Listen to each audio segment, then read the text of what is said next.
discuss our new chapter called structure of atom। ठीक है बेटा। तो सबसे पहले तो जो आपको पता होगा पिछले चैप्टर में हमने एटम्स एंड मॉलिक्यूल में पढ़ा था, जे थॉमसन भाई थे हमारे, ठीक है, और एक उसके बड़े भाई थे डाल्टन भाई साहब, उन्होंने थ्योरी दी थी, ठीक है नहीं। तो डाल्टन भाई साहब की जो थ्योरी थी वो क्या कह रहे थे अपनी थ्योरी में, डाल्टन जो थे वो डाल्टन भाई साहब अपनी थ्योरी में कह रहे थे, ठीक है जी, कि एटम है स्मॉलेस्ट पार्टिकल, ठीक है जी, और इनडिविजिबल। ये इनडिविजिबिलिटी वाला जो उनकी थ्योरी थी, पोस्टुलेट हमने पढ़े थे डाल्टन के, वो फेल हो गई थी। क्यों? क्योंकि बेटा आपको पता है एटम फर्दर किससे मिलके बना होता है, इलेक्ट्रॉन प्रोटॉन्स एंड न्यूट्रॉन्स। ये इलेक्ट्रॉन प्रोटॉन एंड न्यूट्रॉन, ठीक है बेटा। तो ये आपको ठीक है थोड़ा बहुत आइडिया है, बट साइंटिस्ट को ये आइडिया कहाँ से आया? बेटा आपने छोटी क्लासेस में पढ़ा होगा, जैसे 7th 8th में, ठीक है नहीं, कि अगर आप ड्राई हेयर्स में कॉम्ब करो, ठीक है बेटा, तो वो किसको अट्रैक्ट कर लेता है? यस, किसको? पीस ऑफ पेपर्स को अट्रैक्ट कर लेता है। अच्छा जी, ग्लास रॉड को सिल्क के कपड़े से, ठीक है नहीं, वूल के कपड़े से, ठीक है, एबोनाइट रॉड को, तो उनके ऊपर क्या आ जाता है? अगर रब करें तो चार्ज आ जाता है, ठीक है। तो उन्होंने कहा अरे भैया चार्ज कहाँ से आ रहा है? अगर एटम जो है, एटम इंडिविजिबल है, ठीक है, और चार्ज डेवलप हो रहे हैं, अगर हम किसी चीज को जैसे कॉम को अगर ड्राई हेयर्स में रब करते हैं तो कॉम के ऊपर क्या आ जाता है? चार्ज आ जाता है, ठीक है बेटा, और वो पेपर्स को अट्रैक्ट कर लेता है। तो साइंटिस्ट के दिमाग में आया भाई एटम फर्दर भी किसी न किसी चीज से मिलकर बना है जो कि टूट रही है, और जिसके टूटने से क्या डेवलप हो रहे हैं? चार्ज डेवलप हो रहे हैं, ठीक है बेटा। तो साइंटिस्ट को यहां से आइडिया आया कि फर्दर भी एटम में कुछ ना कुछ ऐसा है जो डिविजिबल है, वो इंडिविजिबल नहीं है, वो डिविजिबल है एटम, वो टूट सकता है, और वो चीज टूट रही भी है, जिसकी वजह से उसके ऊपर चार्ज डेवलप हो रहे हैं, ठीक है। और चार्ज आपको पता है दो तरीके के होते हैं, या पॉजिटिव या नेगेटिव, ठीक है, दो ही तरीके के चार्ज होते हैं। तो उन्हें ये भी समझ में आया कि पार्टिकल कम से कम नहीं दो होंगे, एक नहीं होगा, क्योंकि चार्ज कभी भी अकेला नहीं होता, पॉजिटिव भी होता है, नेगेटिव भी होता है, ठीक है। तो यानी कि साइंटिस्ट को इतना आइडिया तो लग गया कि दो तरीके के पार्टिकल तो एटम्स में है ही है, ठीक है बेटा। तो वो डिस्कवरी हुई, तो यहां से पढ़ेंगे उनको हम क्या बोलते हैं? सब एटॉमिक पार्टिकल्स, ठीक है, जो एटम से भी छोटे होते हैं उनको बोलते हैं सब एटॉमिक पार्टिकल्स। तो पहला सब एटॉमिक पार्टिकल्स क्या है? Electrons, yes. तो उसके ऊपर आपको दूसरा प्रोटॉन, तीसरा न्यूट्रॉन, ठीक है बेटा। और ये मैंने थोड़ा सा स्ट्रक्चर बनाया है एटम का, ठीक है, ये मैंने न्यूक्लियस बनाया, न्यूक्लियस में कौन है? Neutron, proton, neutron, proton. इसको हम छोटे ई से रिप्रेजेंट कर देते हैं, प्रोटॉन्स को छोटे पी से रिप्रेजेंट कर देते हैं, न्यूट्रॉन को छोटे एन से रिप्रेजेंट कर देते हैं, ठीक है बेटा। तो जो इलेक्ट्रॉन है आप देख रहे हैं न्यूक्लियस के बाहर क्या लगा रहे हैं? चक्कर लगा रहे हैं, न्यूक्लियस के बाहर शेल्स में अपनी चक्कर लगा रहे हैं, ठीक है। और न्यूक्लियस के बीच में कौन है? Neutron, proton, neutron, proton. तो न्यूट्रॉन प्रोटॉन कहाँ रह रहे हैं? न्यूक्लियस में। हम कहाँ रहते हैं? फरीदाबाद में। तो हमें लोग क्या बोलते हैं? फरीदाबादी। जो दिल्ली में लोग बोल रहे थे उनको क्या बोलते हैं? डेलियाइट्स, ठीक है बेटा। तो जो न्यूक्लियस में रहेंगे उनको क्या बोलेंगे? न्यूक्लियॉन्स, यस, उनको हम क्या बोलेंगे? न्यूक्लियॉन्स, ठीक है बेटा। तो न्यूट्रॉन प्रोटॉन क्या है? न्यूक्लियॉन्स है। अब बात करते हैं चार्ज के ऊपर कि भैया इनके ऊपर कितना चार्ज होता है। तो इलेक्ट्रॉन के ऊपर देखो बेटा, साइन सबसे पहले तो साइन क्या लगा हुआ है? Negative, yes. इलेक्ट्रॉन के ऊपर होता है नेगेटिव चार्ज, इसीलिए मैंने यहाँ ई नेगेटिव, ई नेगेटिव, ई नेगेटिव, ई नेगेटिव लगाया। इलेक्ट्रॉन्स के ऊपर होता है नेगेटिव चार्ज, ठीक है। और नेगेटिव चार्ज कितना होता है? 1.6 इंटू 10⁻⁻19 कूलम। ये सी कूलम है, कूलम होती है चार्ज की यूनिट, ठीक है, जिसको किससे रिप्रेजेंट करते हैं? सी से, ठीक है। तो इलेक्ट्रॉन के ऊपर कितना चार्ज है? -1.6 10⁻⁻19 कूलम, ठीक है बेटा। अब प्रोटॉन के ऊपर कितना चार्ज है? देखिए कौन सा साइन लगाया हुआ है? Positive, yes. प्रोटॉन के ऊपर कौन सा है? पॉजिटिव चार्ज है। और कितना है? सेम है, उतना अमाउंट सेम है, ठीक है, चार्ज में डिफरेंस है। इलेक्ट्रॉन के ऊपर नेगेटिव है, प्रोटॉन के ऊपर पॉजिटिव है। प्रोटॉन के ऊपर पॉजिटिव 1.6 10⁻⁻19 कूलम, ठीक है। और न्यूट्रॉन क्योंकि बेटा न्यूट्रल ही होता है, इसीलिए इसका नाम भी न्यूट्रॉन वहीं से पड़ा है, क्योंकि न्यूट्रल होता है। न्यूट्रल मतलब इसके ऊपर कोई चार्ज नहीं होता। तो इसके ऊपर कितना चार्ज होता है? 0 चार्ज होता है, ठीक है बेटा। न्यूट्रॉन के ऊपर कोई चार्ज नहीं होता, ठीक है। प्रोटॉन और इलेक्ट्रॉन के ऊपर चार्ज होता है, पी से पॉजिटिव, पी से प्रोटॉन, ठीक है। तो पॉजिटिव प्रोटॉन के ऊपर पॉजिटिव चार्ज, इलेक्ट्रॉन के ऊपर नेगेटिव चार्ज, जिसकी आपको याद रखने 1.6 इंटू 10⁻⁻19 कूलम। इलेक्ट्रॉन के आगे नेगेटिव, प्रोटॉन के आगे पॉजिटिव, डन। न्यूट्रॉन के ऊपर 0। नेक्स्ट आगे बढ़ते हैं, मासेस कंपेयर करते हैं, ठीक है बेटा। तो पहले प्रोटॉन का जरा और न्यूट्रॉन का मास देखिए, क्या इतना है? 1.67 10⁻⁻27, ओहो। और न्यूट्रॉन का कितना है? वही उतना ही, 1.67 इंटू 10⁻⁻27 केजी, यूनिट कितनी? केजी, ओहो। और इलेक्ट्रॉन्स का देखें अगर तो 9.1 इंटू 10⁻⁻31, ओहो भैया, -31, यहाँ 27 है और यहाँ -31 केजी है। यानी कि किसका मास ज्यादा है? प्रोटॉन का या इलेक्ट्रॉन का?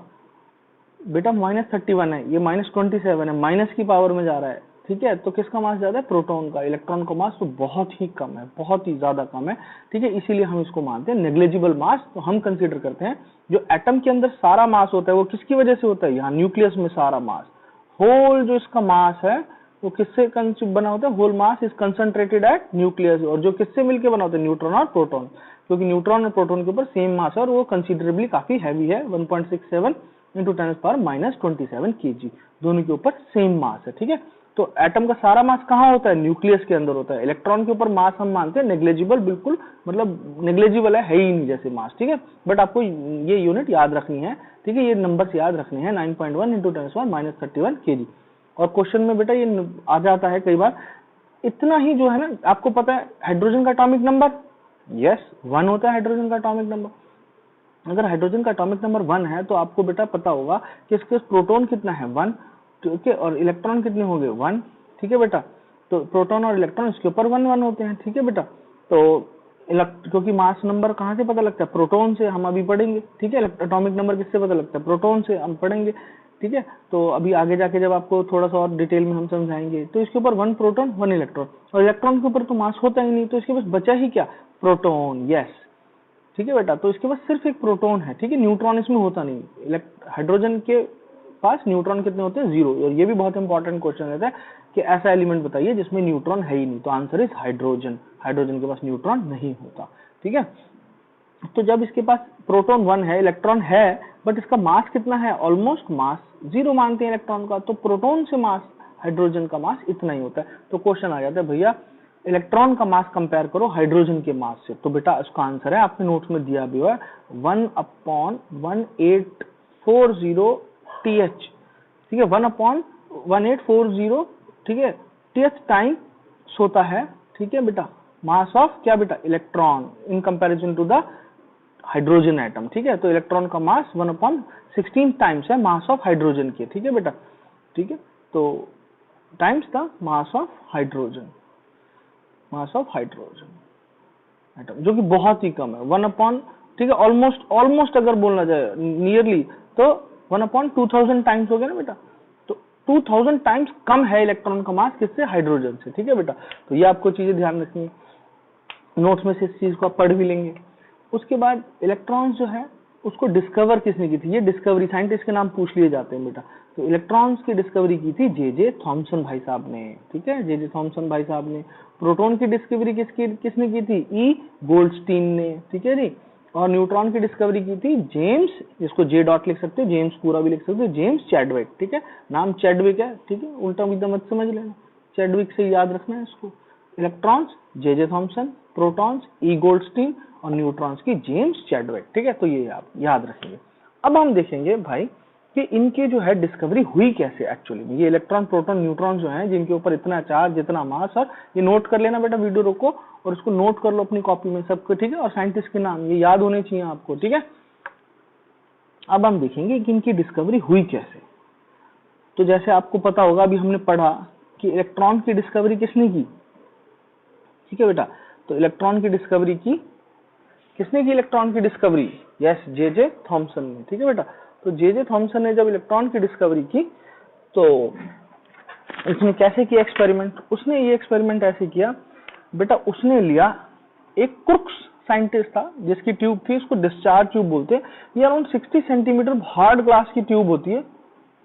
ये एक हार्ड ग्लास की ट्यूब है जिसके ऊपर एक सक्शन पंप लगा होता है। ये सारी जो है एयर या गैस जो भी होगी उसको क्या कर लेगा? सक्शन पंप है, सक कर लेगा, ठीक है बेटा। और यहाँ पर एक इसके 2 इलेक्ट्रोड्स लगे होते हैं, ठीक है बेटा। एक इलेक्ट्रोड को हम, ठीक है बेटा, नेगेटिव टर्मिनल से जोड़ देंगे, एक को पॉजिटिव टर्मिनल ऑफ बैटरी से जोड़ देंगे, ठीक है। ये पॉजिटिव टर्मिनल, बड़े डंडे को, नेगेटिव छोटे को मानते हैं, ठीक है। तो अब बताओ एनोड कैथोड कौन सा होगा? Which would be anode, which would be cathode? तो याद करने के लिए आसान तरीका, अगर आपको नहीं पता बेटा, नाम याद रखो, पान। शादी के बाद हम क्या खाते हैं? ठीक है, शादियों में मिल रहा होता है ना फ्री का पान खरीद के, तो आजकल कौन खाता है, बट फ्री का पान तो हम खा ही लेते हैं शादियों में जब मिल रहा होता है। तो बेटा वहां से पान से याद रखेंगे पॉजिटिव इज एनोड। पान से क्या याद रखेंगे? पॉजिटिव, पी से पॉजिटिव और एन से एनोड। तो एनोड होता है पॉजिटिव, तो ये आपका हो गया बेटा एनोड। ये क्या हो गया? एनोड। तो नेगेटिव क्या होगा फिर? कैथोड। वेरी गुड, तो ये आपका हो गया कैथोड, और ये क्या है? नेगेटिव। नेगेटिव, और एनोड क्या है आपका पॉजिटिव। ठीक है बेटा, तो इसके अंदर उसने कोई सी भी गैस ली, उसने बोला भाई कोई सी भी गैस ले लो, कोई फर्क नहीं पड़ता, एयर ले लो, जो मर्जी गैस ले लो। ठीक है बेटा, और बहुत ही हाई वोल्टेज अप्लाई करो, कितनी, लगभग 10,000 वोल्ट, 10,000 वोल्ट अप्लाई करो, जो कि बहुत ज्यादा बिजली है। हमारे घरों में कितनी वोल्ट की बिजली आती है, 220 की, और ये कितनी अप्लाई कर रहा है, 10,000। सोच लो कितनी तगड़ी करंट को अप्लाई किया गया। ठीक है बेटा, और गैसेस को सक्शन पंप से सक कर लो ताकि लो हो जाए क्या, बहुत ज्यादा pressure, pressure should be very very लो। ठीक है बेटा, वेरी वेरी लो प्रेशर। ठीक है, फिर आप उसको लेके जाएंगे। ठीक है बेटा, तो अब हमने देखा कि जब हम प्रेशर को धीरे धीरे, जब जे थॉमसन भाई साहब, ये किसका एक्सपेरिमेंट है, जे थॉमसन का। तो जे थॉमसन भाई साहब ने जब एक्सपेरिमेंट किया और इसको गैस को, ठीक है, अराउंड फर्स्ट स्टेप में क्या था, अराउंड जो है 1 mm जो है, ये मर्करी प्रेशर होता है बेटा, 1 mm ऑफ प्रेशर। ठीक है, मर्करी जो आपको, अगर आपने देखा हो ब्लड प्रेशर की मशीन जो पुराने जमाने में होती थी, वो मर्करी से प्रेशर नापा जाता था। 1 mm प्रेशर के तक लेके गया। ठीक है बेटा, 1 mm प्रेशर किया हमने, 10,000 वोल्ट अप्लाई की, तो सारी ट्यूब में क्या, कुछ ना कुछ ग्लो आ गया। ठीक है बेटा, दैट मीन्स क्या हो गया, आपको पता है इसमें पहले क्या थी, air, and air is a bad conductor of electricity. ठीक है बेटा, तो एयर में तो इलेक्ट्रिसिटी कंडक्ट होती नहीं, अगर होती बेटा तो आपका जो इलेक्ट्रिक का कोई सेल है, ठीक है, वो तो बैठे बैठे डिफ्यूज हो जाता, ठीक है, एग्जॉस्ट हो जाता वो तो, ठीक है, क्योंकि इलेक्ट्रॉन कंडक्ट होते रहते। बट अगर आप सेल को बाहर रखो बिना किसी इक्विपमेंट में लगाए, तो क्या वो डिफ्यूज हो जाता है, डिस्चार्ज हो जाता है, नहीं होता। एग्जैक्टली, क्योंकि air is a bad conductor. But उसने देखा very very low pressure and high voltage पे even air is becoming the conductor of electricity. ठीक है बेटा, क्योंकि यहाँ से कुछ ग्लो आ गया पूरी स्क्रीन में। क्यों आते ग्लो, क्योंकि इलेक्ट्रिसिटी कंडक्ट होती है। तो जो आपने गैस ली थी, ठीक है बेटा, तो उसके बाद फिर क्या हुआ, जब उसने इवन जो है फर्दर टेम्परेचर को और ज्यादा लो कर दिया, कितना लो कर दिया, फर्दर हमने लो कर दिया 0.001 mm पे, 0.001 mm मर्करी प्रेशर होता है। ठीक है बेटा, mm प्रेशर पे अगर हम ले गए तो देखा कि सब ये ग्लो खत्म हो गया। फिर दोबारा से क्या हो गया, डार्क मटेरियल हो गया। क्या हो गया, डार्क मटेरियल। बट यहाँ पर जो था, उसने एक फ्लोरोसेंट मटेरियल लगाया। ये एनोड के पीछे क्या लगाया, फ्लोरोसेंट मटेरियल। यहाँ भी पूरी ट्यूब में लगा होता है, फ्लोरोसेंट मटेरियल लगा होता है। तो उसने देखा भाई, जो फ्लोरोसेंट मटेरियल किसका बना होता है बेटा, एक्चुअली मैं आपकी नॉलेज के लिए बता दूं, आपको याद करने की जरूरत है, जिंक सल्फाइड का। जिंक सल्फाइड का फ्लोरोसेंट मटेरियल बना होता है। तो उसने देखा कि भाई जब यहाँ से पूरा डार्क हो गया, बट स्टिल यहाँ पर सितारे चमक रहे, टिंग टिंग टिंग टिंग टिंग। अरे ये कैसे भैया, ये टंग टंग टंग टंग टंग, ये क्या आ रहा है यहाँ पे, तो भैया ग्लो आ रहा है। पूरी ट्यूब तो डार्क है, बट यहाँ पर तो सितारे चमक रहे हैं, जैसे ना ब्लिंकिंग, टक टक टक, कभी यहाँ स्टार, यहाँ स्टार, यहाँ स्टार। तो उन्होंने बोला भाई पक्का कहीं ना कोई पार्टिकल आ रहे हैं जो यहाँ पर स्ट्राइक कर रहे हैं, तभी फ्लोरोसेंट मटेरियल में ग्लो आ रहा है। तो अगर पार्टिकल किधर की तरफ आ रहे हैं, एनोड की तरफ, तो किधर से आ रहे हैं, कैथोड से। तो कैथोड से आ रहे हैं टुवर्ड्स एनोड। तो आ रहे कहां से हैं, कैथोड से आ रहे हैं। तो बेटा इन्हीं को क्या बोला गया, इलेक्ट्रॉन्स। क्योंकि इसके ऊपर क्या है, अगर ये भाई पॉजिटिव की तरफ अट्रैक्ट हो रहा है, तो इसके ऊपर चार्ज कौन सा होगा, नेगेटिव। तो इसी पार्टिकल्स को बोला गया है भैया ये कोई पार्टिकल आ रहे हैं जो कि यहाँ पे ग्लो प्रोड्यूस कर रहे हैं, जिनको क्या बोलते हैं, इलेक्ट्रॉन्स। क्या बोलते हैं बेटा, इलेक्ट्रॉन। और जो रेज निकली यहाँ से, ठीक है, जो रेज निकली उसको क्या बोलते हैं, कैथोड रेज। तो कैथोड रेज जो है, कैथोड रेज किससे मिलके बनी होती है, इलेक्ट्रॉन से मिलके बनी होती है। ठीक है बेटा, तो कैथोड रेज जो है वो किससे मिलके बनी होती है, इलेक्ट्रॉन से मिलके बनी होती है। ठीक है बेटा, और सबसे इंपॉर्टेंट क्वेश्चन इसमें आ जाता है जो कि अक्सर पूछा जाता है, ठीक है बेटा, कि from where does cathode ray originate, के कैथोड रे जो शुरू में निकली थी वो कहां से निकली थी। तो बेटा वो कहां से निकली, कैथोड के मटेरियल से निकली थी, कि जिस मटेरियल का कैथोड बना होगा, ठीक है, ये बना हो सकता है एल्यूमिनियम का, ये बना हो सकता है कॉपर का, ये बना हो सकता है आयरन का, किसी भी मटेरियल का बना होगा। तो आपको लिखना है, नोट्स में मैंने हाईलाइट भी करके इस चीज को लिखा हुआ है। ठीक है बेटा, कि कैथोड रे कहां से ओरिजिनेट होती हैं, वो होती हैं from the material of cathode, कि जिस चीज से कैथोड मिलके बना होता है उस मटेरियल से ये ओरिजिनेट होती हैं। ठीक है बेटा, तो ये हमारी होगी डिस्कवरी ऑफ कैथोड रेज, और हमारी डिस्कवरी होगी इलेक्ट्रॉन्स की। ठीक है, तो उसमें तो कुछ प्रॉपर्टीज हैं, अगर आप जानना चाहो तो जान सकते हो, कि जो है कैथोड रे प्रॉपर्टीज अगर आप देखो, तो कैथोड रे की जो प्रॉपर्टीज हैं अगर हम बात करें, प्रॉपर्टीज कैथोड रे की, तो फर्स्ट पॉइंट है they travel in straight line. They travel in क्या बेटा, स्ट्रेट लाइन। ठीक है, ये कैसे प्रूव हुआ, उसने एक छोटा सा पंखा रख दिया, कोई ऑब्जेक्ट रख दिया, ठीक है बेटा, कोई ऑब्जेक्ट रखा तो उसकी शेडो आ गई। भैया कोई चीज स्ट्रेट लाइन में जाएगी तो क्या प्रोड्यूस करती है, शेडो। यहीं से तो ऐसी तो प्रूव होता है कि light travel in straight line, क्योंकि अगर लाइट आपके ऊपर लगती है, स्ट्रेट लाइन में ट्रेवल होती है, तो पीछे क्या प्रोड्यूस होती है, शेडो। तो इससे हमें पता लगा कि they travel in straight line. और एक हल्का सा पंखा रख दिया तो वो पंखा घूम गया, तो इससे हमें पता लगा क्या, कि they made up of material particle, they made up of material particle, ठीक है बेटा, कि वो मटेरियल पार्टिकल से मिले होते हैं, क्योंकि जब मटेरियल पार्टिकल किसी चीज से टकराएंगे तो उसको घुमा देंगे, ठीक है बेटा। अब किसी पंखे के ऊपर लाइट डालो तो पंखा घूमने लग जाता है क्या, नहीं घूमता, क्योंकि लाइट मटेरियल पार्टिकल से मिलके नहीं बनी होती, बट एक कैथोड रेज मटेरियल पार्टिकल से मिलके बनी थी, ठीक है बेटा। जब मटेरियल मटेरियल से टकराएगा तभी तो उसको घुमा पाएगा, ठीक है बेटा। तो उसके बाद फिर हमें देखा कि भैया ये कैसे पता लगा कि कैथोड रे पे नेगेटिव चार्ज है। अब ये हमने पता लगा यहाँ पर भैया हमने, ठीक है, को बहुत ही पॉजिटिव प्लैंक लगा दिए, यहाँ नेगेटिव प्लैंक लगा दिए, इसको भी अलग अलग इलेक्ट्रिसिटी कंडक्ट कर दिया, तो ये किसकी तरफ मुड़ जाएंगी कैथोड रे, यस हमने देखा ये पॉजिटिव की तरफ मुड़ रही है, किसकी तरफ, पॉजिटिव की तरफ, ठीक है। तो यहाँ से पता लगा इनके ऊपर कौन सा चार्ज है, नेगेटिव चार्ज है, ठीक है बेटा। तो यहाँ से समझ में आ गया, ठीक है। तो उसके बाद कोई ऐसा इशू नहीं है, ये आपका हो गया, ठीक है बेटा। तो अब आपको पता है जो नेगेटिव चार्ज मटेरियल था वो क्या था, इलेक्ट्रॉन था। कि कैथोड रे किससे मिलकर बनी होती है, इलेक्ट्रॉन से, और कहाँ से ओरिजिनेट होती है, from the material of cathode से, ठीक है, निकलती हैं। अब उसके बाद बेटा लोगों ने कई सवाल फिर उठाए, आपको पता है हर एक्सपेरिमेंट के बाद क्वेश्चन उठते हैं। उसने बोला भाई कि ये तो आपने बता दिया कि इसमें इलेक्ट्रॉन्स हैं, बट क्या इलेक्ट्रॉन सेम है या अलग अलग हैं, हर मटेरियल के, भैया आप में जो है, आप में अलग इलेक्ट्रॉन है, मेरे में अलग इलेक्ट्रॉन है, या वो इलेक्ट्रॉन सेम है, ठीक है, गोल्ड में अलग इलेक्ट्रॉन है, ठीक है, सिल्वर में अलग इलेक्ट्रॉन है, या वो सेम है। तो बेटा एक ऑयल ड्रॉप एक्सपेरिमेंट होता है जो कि आपकी सिलेबस का पार्ट नहीं है, तो उससे हमने निकाला कि भैया जब, ठीक है, हमने डिटरमाइन किया चार्ज और मास रेशियो, ठीक है, क्या डिटरमाइन किया, इलेक्ट्रॉन्स का हमने क्या किया, उसका डिटरमाइन किया ratio of charge to mass ratio, ठीक है। तो जब हमने चार्ज टू मास रेशियो किया कंसीडर, ठीक है बेटा, ठीक है बेटा, तो वो हमेशा कितना निकला, same, every time charge to mass ratio E upon M was क्या था, कांस्टेंट था, कांस्टेंट था, ठीक है बेटा। वैसे वैल्यू याद करने की जरूरत नहीं, 1.67 इंटू 10⁻11 कूलॉम पर केजी, ये इसका क्या था, चार्ज टू मास रेशियो, और हमेशा कांस्टेंट निकला।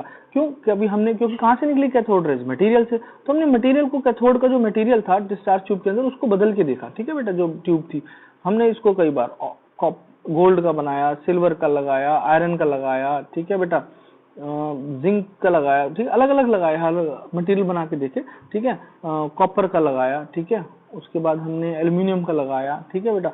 तो हमने जब देखा हर बार जब एक्सपेरिमेंट मटेरियल बदल बदल के देखा कैथोड का, तो चार्ज टू मास रेशियो क्या था, कांस्टेंट था बेटा, ठीक है, 1.76 इंटू 10⁻11 कूलम पर केजी। तो अगर किसी चीज का चार्ज और मास हमेशा फिक्स है, तो यानी कि हमेशा वो किस चीज के मिलके बनी हुई, सेम ही तो चीज है वो, सेम, ठीक है बेटा। तो हमसे एक्सपेरिमेंट से पता लगा, since charge to mass ratio each time was same, so here from here we can conclude that electron is same, ठीक है, एवरीवेयर, और किसी भी मटेरियल से जो इलेक्ट्रॉन बने होते हैं वो क्या होते हैं, सेम होते हैं, ठीक है। आप में, मेरे में, किसी भी चीज में जो इलेक्ट्रॉन है, इलेक्ट्रॉन का चार्ज और मास सेम होगा, वो सेम टाइप के होते हैं, ठीक है बेटा। हाँ, तो यहाँ तक हमने कर लिया, ठीक है बेटा। और उसके बाद फिर हम आगे बढ़ते हैं, ठीक है बेटा। और इलेक्ट्रॉन का मास हमने देख ही लिया था, ठीक है। इलेक्ट्रॉन का मास कितना होता है, इलेक्ट्रॉन का मास होता है, ठीक है, ठीक है, mass of electron in comparison to the क्या बेटा, हाइड्रोजन का 1/16 of that mass of hydrogen atom, ठीक है। एक हाइड्रोजन का मास वो 1/16, नियरली 2000 टाइम्स कम होता है, ठीक है बेटा। और इलेक्ट्रॉन को जो सिंबल होता है वो हम ऐसे बनाते हैं, ठीक है, इसके ऊपर -1 और मास इसका 0, नीचे चार्ज शो कर देते हैं -1 से, और ठीक है, और मास ऊपर लिखते हैं, मास कितना हो जाता है 0, ठीक है बेटा। तो ये हो जाता है सिंबल ऑफ इलेक्ट्रॉन, ठीक है। तो ये आपको हो गया। उसके बाद जब हमने ये जो एक्सपेरिमेंट किया था अभी जे थॉमसन ने, अब बताइए एटम जो है वो इलेक्ट्रिकली न्यूट्रल होता है या चार्ज होता है? चार्ज तो हमने थर्ड चैप्टर में पढ़ा था, ठीक है, वो तो कब आते हैं, जब इलेक्ट्रॉन जाते हैं या आते हैं, तब चार्ज डेवलप होता है।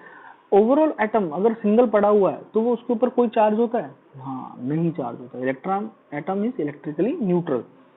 तो फिर जो एक्सपेरिमेंट हुआ था, ठीक है बेटा, तो ई गोल्डस्टाइन जो भाई साहब आ गए अब, ठीक है, नए वाले हमारे पास, ठीक है बेटा,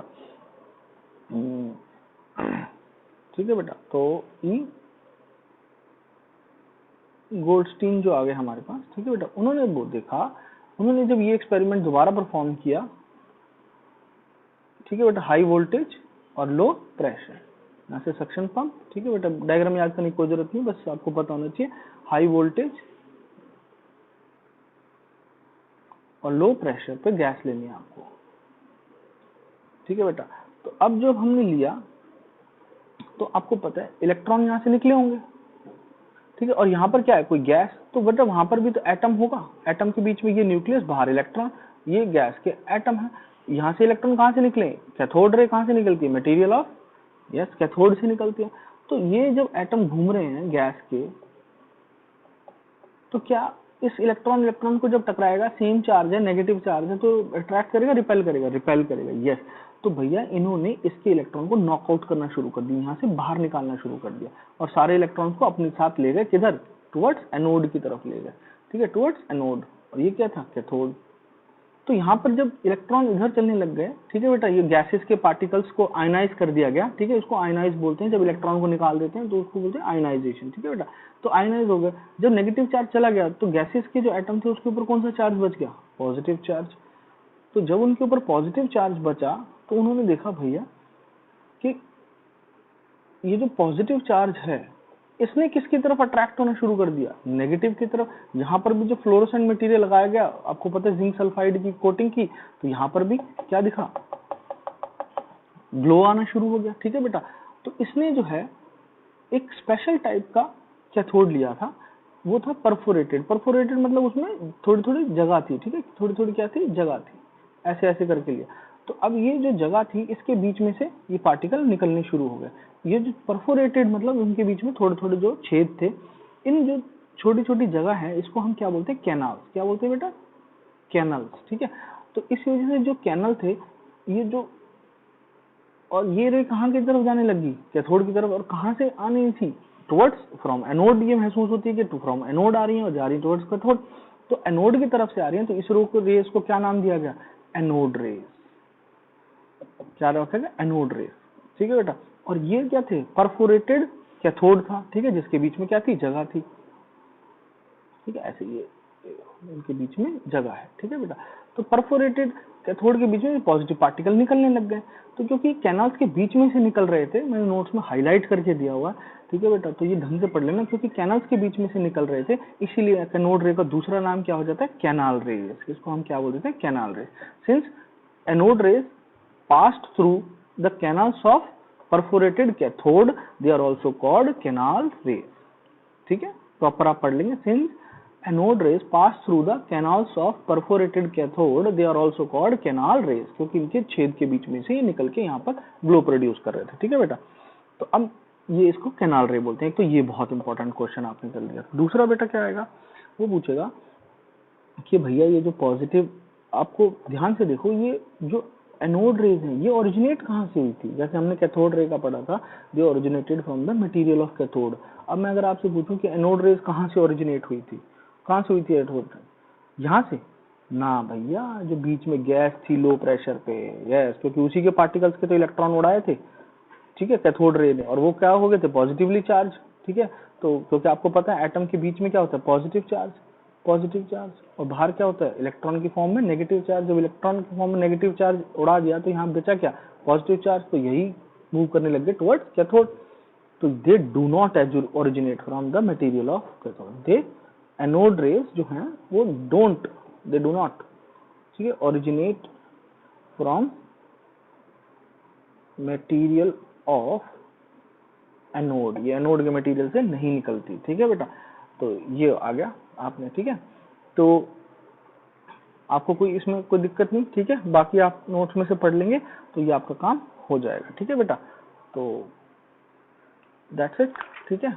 तो दोबारा अगर मैं पूछूं, ठीक है, तो हाँ ये हो गया। तो फिर ये पॉजिटिव एनोड रे किससे मिलके होती है? पॉजिटिव पार्टिकल से। इसको क्या नाम दिया गया? प्रोटॉन्स। ठीक है बेटा, तो ये प्रोटॉन से मिलके बनी होती है। ठीक है, तो इनकी भी प्रॉपर्टी सेम ही होती है कैथोड रे की तरह। Travel in straight line made of a material particle, they carry positive charge. ठीक है बेटा, और इसमें भी जो था चार्ज टू मास रेशियो वो भी क्या था? सेम रहा था। ठीक है बेटा, तो E अपॉन m जब हमने चार्ज टू मास रेशियो निकाला प्रोटॉन्स का, कैथोड एनोड रेज का भी, तो वो भी क्या था? कांस्टेंट। तो हर किसी के प्रोटॉन भी, हर कोई भी मैटर हो दुनिया में, ठीक है, सब में प्रोटॉन भी क्या है? सेम प्रोटॉन है। और इलेक्ट्रॉन भी क्या है? सेम प्रोटॉन है, जस्ट उनका नंबर वेरी करता है, इसीलिए डिफरेंट टाइप के एलिमेंट्स हमें मिलते हैं। ठीक है, वो हम पढ़ेंगे। आपने 20 तक एटॉमिक नंबर याद करवा रखे मैंने, वो आपको पता भी है। ठीक है बेटा, तो उसमें काम खत्म हो गया। ठीक है, done. Thank you very much. फिर will to the next video.